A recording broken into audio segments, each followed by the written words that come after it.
À la une de l'édition de la mi-journée, l'engagement des femmes à faire taire les armes sur le continent africain à l'horizon 2020. En fin de travaux à Ouagadougou, les forats régionaux Femmes, Paix et Sécurité de l'Union africaine ont fait des recommandations. Vous en saurez davantage dans ce journal. Et puis, en réponse à l'afflux de clandestins sur le sol américain, Donald Trump sanctionne le Mexique. Il annonce des droits de douane sur les produits mexicains à compter du 10 juin prochain. Une décision désastreuse selon Mexico. Merci de nous recevoir à vous. L'acte 11 d'Altitude Naouri, c'est le 8 juin prochain avec le président de l'Assemblée nationale comme parrain. Et pour faire le point des préparatifs, le comité d'organisation était à l'Assemblée nationale, également reçu par Alassane Bala Sakandé. L'initiative des journalistes pour l'information parlementaire allait présenter au président de l'Assemblée nationale son plan d'action. Le point de ces audiences avec Oscar Soulama et Tanga Kafandou. Tout est prêt pour la 11e édition de Altitude Naouri. Le comité national d'organisation rassure le président de l'Assemblée nationale, patron de l'événement. Nous avons trouvé un président de l'Assemblée nationale enthousiasmé de communier avec la jeunesse africaine et internationale, parce que vous savez qu'Altitude Naouri, c'est pratiquement l'Europe, l'Afrique et l'Amérique qui communient à Pau. Et il était vraiment très content que notre choix soit porté sur sa modeste personne et en plus sur l'Assemblée nationale. Il nous a prodigué des conseils et a promis être à Pau pour participer à cette 11e édition en chaussures, en basket pour courir. La 11e édition de Altitude Naouri connaît bien des innovations comme la participation des athlètes du Cameroun, du Nigeria et de l'Israël et également l'organisation d'un cross à l'intention des jeunes de Pau. Avant le comité national de Altitude Naouri, Alassane Bala Sakandé a reçu le tout nouveau bureau de l'initiative des journalistes pour le traitement de l'information parlementaire. Il s'agit d'une association professionnelle qui va travailler à révolutionner et à améliorer le traitement de l'information parlementaire en dotant les journalistes et reporters sur le travail parlementaire. Nous avons remarqué que beaucoup de gens viennent à l'Assemblée nationale pour les couvertures médiatiques, mais tout le monde ne maîtrise pas les questions parlementaires parce qu'il s'agit d'un domaine spécifique et il n'est pas donné au premier venu de traiter de ces questions-là sans une formation préalable. Et nous avons donc discuté avec le président de l'Assemblée nationale ce matin. Nous avons un projet de formation. Au président de l'Assemblée nationale, l'association dit avoir présenté un programme de 3 ans assorti d'un plan annuel. Fin des travaux de la réunion consultative des forats régionaux Femmes, Paix et Sécurité de l'Union africaine. À l'issue de 2 jours de réflexion, des recommandations ont été formulées pour renforcer le rôle de la femme dans la quête de la paix et de la sécurité sur le continent. L'ambition est de faire taire les armes en Afrique à l'horizon 2020. Les conclusions des travaux dans ce reportage de Amadou Ilboudo et Oumou Sissi. Une Afrique de paix, de sécurité, une Afrique où les femmes sont épanouies. Les participants présents à ce forum sur les questions de paix et de sécurité y croient. Et pendant 2 jours, ils se sont accordés sur les mécanismes à mettre en place pour faire taire les armes en Afrique à l'horizon 2020. Les solutions, c'est déjà un engagement des femmes. De dire nous allons former, nous sommes disponibles de nous former, mais à travers les centres de formation qui existent sur Femmes, Paix et Sécurité, nous allons nous multiplier, de créer une armée sans armes. D'autres choses, c'est de dire nous voulons des infrastructures pour les femmes. Ainsi, les États africains sont invités à tenir compte des recommandations dans les efforts qu'ils déploient au niveau national, régional et continental. Nous avons déjà un engagement fort de Mme Diop pour accompagner le Burkina déjà dans la mise en œuvre des mécanismes adoptés pour notre plan d'action pour la 1325 qui a été relu. Et nous sommes encore confiants que le réseau des femmes leaders devrait se créer ici afin que nous puissions avoir un panel de femmes et une liste de femmes tout de suite alerte pour s'engager au développement et participer au développement de l'Afrique. Cette rencontre de Ouagadougou se tient à l'aube du 20e anniversaire de la résolution 1325 du Conseil de sécurité des Nations Unies. Une résolution qui engage les Nations Unies et ses États membres à faire participer les femmes aux négociations et aux accords concernant le règlement des conflits et la consolidation de la paix. Sur le terrain au Burkina Faso, 3 organisations non gouvernementales se battent pour réduire les violences basées sur le genre et faire la promotion du bien-être familial dans les régions de l'Est et du Centre-Est. Le projet de promotion sociale et de planification familiale, lancé en début de semaine à Koupela, va agir dans plus de 160 centres de santé et 57 établissements scolaires. Le projet a été lancé en présence de Presley Kem Touré et Mahamadi Ouedraogo. L'ONG Plan International Burkina s'attaque aux violences basées sur le genre dans les régions de l'Est et du Centre-Est du Burkina Faso. En partenariat avec d'autres organisations de santé à but non lucratif, elle lance ici les activités du projet Promotion sociale et planification familiale, ensemble pour une meilleure santé des familles, jeunes et adolescents, dénommé PROSAR. Un projet qui entend renforcer l'offre des services de santé et d'état civil dans les centres de formation sanitaire. Il y a une composante planification familiale pour aider les populations à mieux planifier les naissances.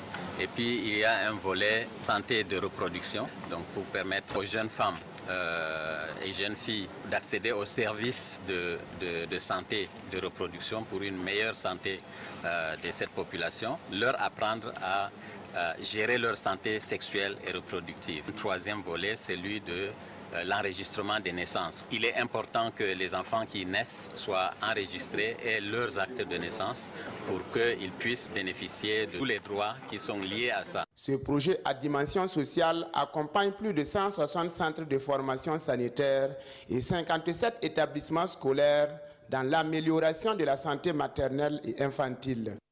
Au regard donc de la pertinence du projet et de l'impact positif sur la santé de la mère, des adolescents et jeunes et des droits de l'enfant, je salue l'initiative du plan international et j'invite et encourage l'ensemble des acteurs à œuvrer pour la mise en œuvre efficace de ce projet sous le leadership des gouverneurs des 2 régions concernées. Prévu pour une durée de 42 mois, le projet est soutenu par l'Union européenne.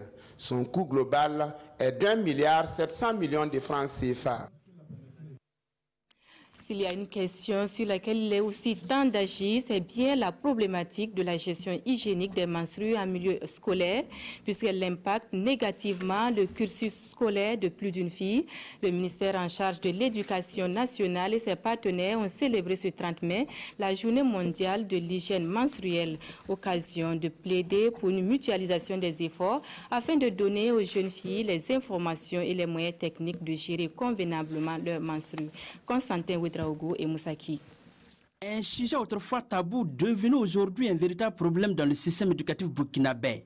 Les menstrues, l'une des premières causes d'abandon scolaire des filles.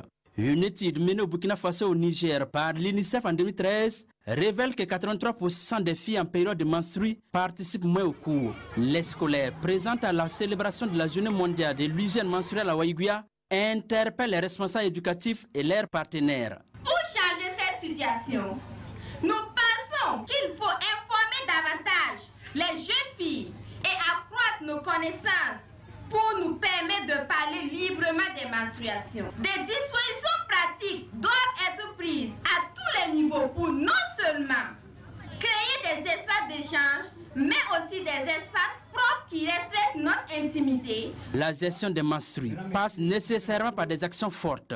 Un référentiel est déjà même élaboré au ministère en charge de l'éducation, dont la mise en œuvre est estimée à environ 500 milliards de francs CFA, foi de son premier responsable. Nous célébrons cette journée pour d'abord attirer l'attention de nos partenaires, attirer l'attention des populations, attirer l'attention des parents d'élèves sur la nécessité qu'ensemble nous puissions travailler à lutter contre justement ce phénomène à travers la sensibilisation, la formation, mais aussi à travers la mise à disposition de moyens. On travaille au niveau des écoles avec la mise en place de kits d'hygiène menstruelle. Ensuite, on travaille avec tous les enseignants pour qu'ils apprennent à parler de ces choses et qu'ils stimulent aussi le dialogue entre garçons et filles. La célébration de la 3e édition de la Journée mondiale de l'hygiène menstruelle en différé est placée sous le thème « Il est temps d'agir ». Un temps de réflexion et de plaidoyer mis à profit pour faire une remise symbolique de kits et de guides sur l'hygiène menstruelle aux différents responsables scolaires. Une meilleure intégration du Burkina Faso dans le circuit international des affaires, c'est sous ce signe que s'est tenue la rencontre régionale État-secteur privé de l'Est. Cette rencontre, qui se veut celle préparatoire de la rencontre nationale, a permis aux acteurs économiques de la région de poser les problèmes qui plombent le développement des affaires. Des précisions dans ce reportage de Mathias Nikema, Panoma Lompo et Ibrahim Sanou. Les acteurs du secteur privé de la région de l'Est, en concertation avec les structures étatiques régionales.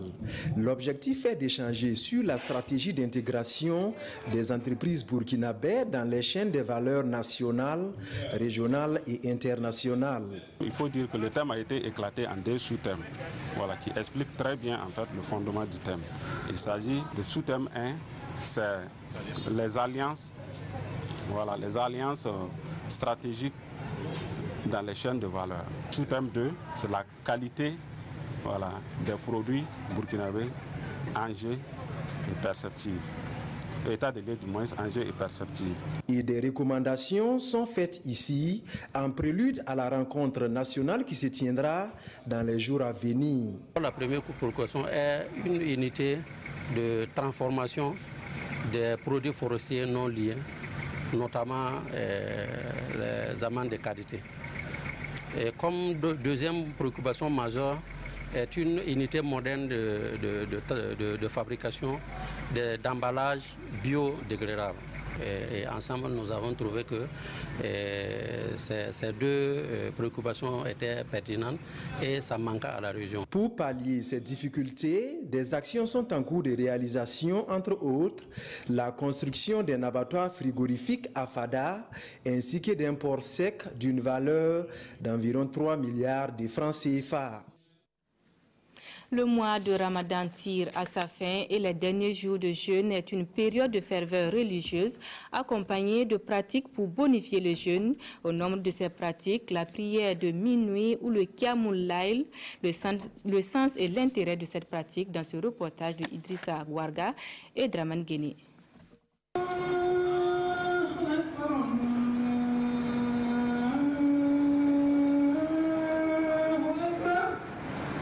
C'est l'heure de la rupture du jeûne au CERFI, le centre de recherche et de formation islamique.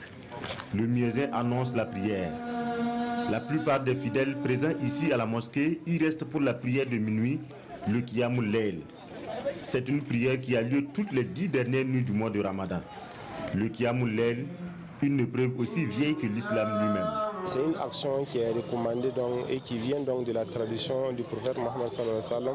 Effectivement, on rapporte que durant les 10 dernières nuits, il s'adonnait plus aux actes d'adoration et il devenait également sur le plan social plus généreux que les autres jours. Et c'est ce qui fait que beaucoup ont choisi cette voie de la prière là pour rechercher ce qui est de très cher, qui est la nuit d'Al-Qadr durant ces 10 dernières nuits. Il ne s'agit pas d'une prière obligatoire, mais plutôt supplémentaire à la recherche d'une grâce, celle de la piété. Et c'est une prière qu'on fait pour rechercher un gain. Et un gain qui est placé dans ces 10 dernières nuits, dans une partie d'une de ces 10 dernières nuits, qui est la nuit d'Al-Qadr, la nuit du destin. Et cette nuit du destin, le Coran nous rapporte que si nous la gagnons, c'est comme si nous avions gagné en adoration 83 années d'adoration. Le Qiyamul Layl se prie en 10 rakats entre minuit et 4 heures du matin. En 10 nuits de prière, il faut réciter l'entièreté du Coran pour se donner toutes les chances. Comme c'est une prière longue, comme je le disais, les imams soyez de tenir même le Coran, de la réciter pour ceux qui n'ont pas mémorisé la totalité, de la lire suivant des intervalles. Et on observe les pauses durant ces intervalles-là pour pouvoir s'adonner à cette adoration. C'est une prière au cours de laquelle le fidèle fait des invocations, appelle Allah à son secours et au secours de la communauté. C'est l'une des pratiques bénéfiques qui accompagne le mois de jeûne musulman. Hors de chez nous, Donald Trump sanctionne le Mexique en réponse à l'afflux de clandestins sur le sol américain. Il annonce des droits de douane sur les produits mexicains à compter du 10 juin prochain. Des droits de douane fixés dans un premier temps à 5% et qui connaîtront progressivement une augmentation. Une décision jugée désastreuse selon Mexico. Les États-Unis mettent la pression sur le Mexique. Face à l'afflux de clandestins et à ce qu'ils considèrent comme du laxisme de la part de Mexico, Donald Trump a dégainé son arme favorite, des droits de douane. Ils seront mis en place à compter du 10 juin et à hauteur de 5% et augmenteront progressivement tant que le problème de l'immigration n'est pas résolu. Une décision qualifiée de désastreuse par le gouvernement mexicain qui appelle le président des États-Unis au dialogue. Paradoxalement, les États-Unis ont lancé le processus de ratification du nouvel accord de libre-échange avec le Mexique et le Canada ce même jour. D'après le Washington Post, plusieurs membres de l'administration Trump sont opposés à la mise en place de ces droits de douane car ils craignent que cela ne bloque le nouveau traité commercial entre les trois pays américains.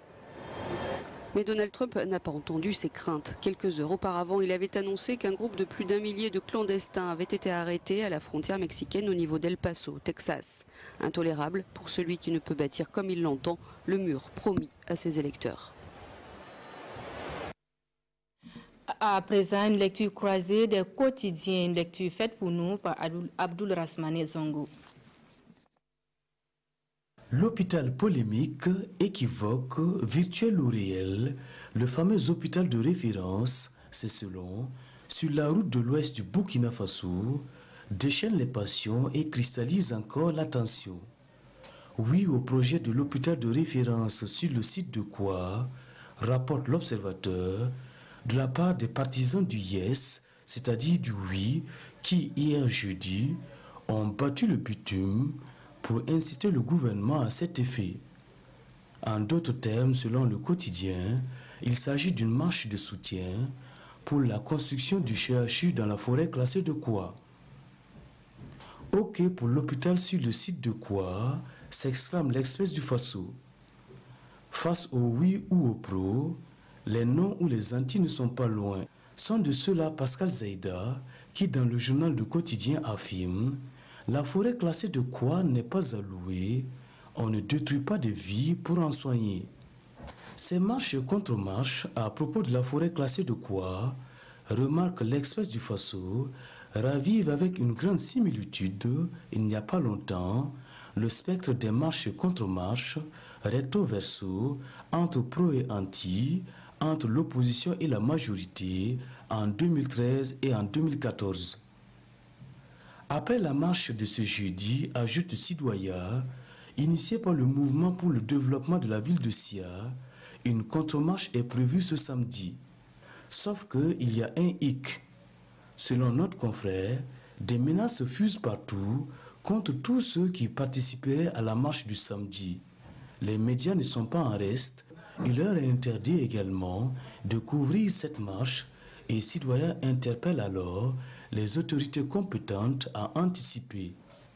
Voilà également une nouvelle qui va certainement avoir des pros et des anti.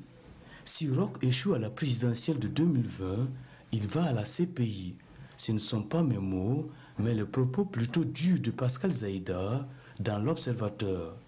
Dans la même veine, coïncidence ou effet du hasard, Melgué Maurice Traoré, dans les colonnes du journal Aujourd'hui au Faso, affirme en ces termes: les erreurs sous Roch sont pareilles que sous Blaise, parfois même pire. Regardez la corruption telle qu'elle sévit aujourd'hui au Burkina Faso, s'indigne Melgué Maurice Traoré. C'est tout pour cette édition. Merci de votre attention. Bon après-midi à tous en compagnie de nos programmes.